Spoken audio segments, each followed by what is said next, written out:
And then to continue with our coverage of those events in Gaza and Israel today, I'm joined now by James Creedon, who's been taking a look for us at some of the media reaction to what's been happening today.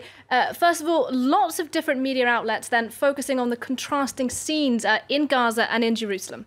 That's right. I mean, it was striking. You couldn't not notice it, I think, and it's no surprise then it ended up as headlines, or at least kind of on the top paragraph or two in a lot of the roundups of the day's events in Jerusalem and Gaza. That's the French edition of the Huffington Post, speaking of a violent contrast, the image on the left at the opening of the embassy in Jerusalem, the US embassy, the image on the right showing a still from the violent clashes on the border. This is a tweet that got shared thousands of times by an AFP journalist based in Paris. Left Jerusalem, right Gaza, and you can see there again contrasting scenes: a stretcher on the right, an injured, perhaps even deceased protester, and on the left Ivanka Trump amongst others outside the new embassy. This kind of a similar twist on the same theme happening now in Gaza and Jerusalem. In Palestine, and the death toll is still rising. Stark contrast. So you had a split screen there, that from I think Al Jazeera's coverage, but certainly we were seeing a lot of that. Jared Kushner at Jerusalem Embassy: the pursuit of peace is the noblest pursuit of humankind. I believe peace is within reach if we dare to believe that the future can be different from the past, etc., etc. So others juxtaposing not so much images but quotes from the embassy with scenes then from the Gaza border. This is another journalist. Our greatest hope is for peace, Trump tells opening of US embassy, and again in other scenes. So you can see really it was a motif of the coverage all day long. Meanwhile, some journalists speaking about how the fact that it seemed quite odd to them when they were at the press event at the American embassy, and they were getting all of these updates on their phones about what was happening not terribly far away, relatively speaking, in the Gaza Strip. And the dissonance, says Noah Lando, is overwhelming. So a lot of that. And that's actually just one tweet there. A Jewish Voice for Peace is speaking of a freelance photographer who was one of the casualties. That's a photograph that he became quite well known for, Yasser Fatih. He was amongst the dead today. Yeah, very powerful image indeed, James.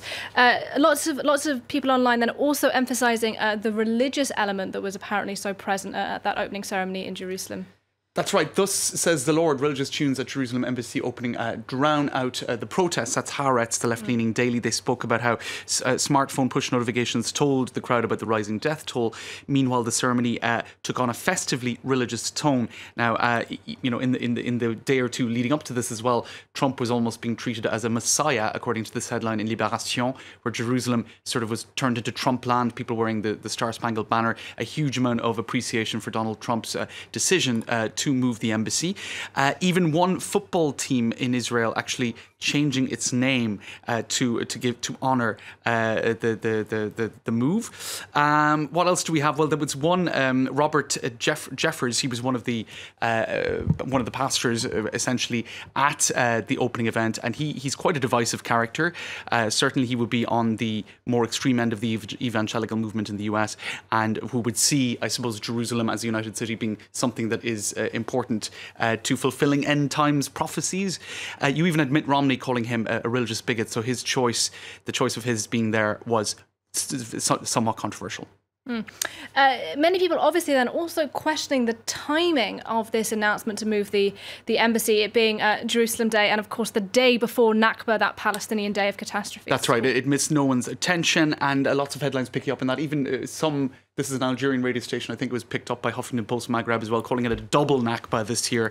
Many talk, this is the Times of Israel a couple of weeks back, saying expect fireworks. This was essentially very predictable, Nadia. I think that's what a lot of people were talking about, those contrasting scenes that we saw just at the top of the item. Everybody knew it was going to end up that way. A quibble: the embassy move was celebrated on Jerusalem Day. Nakba Day is tomorrow.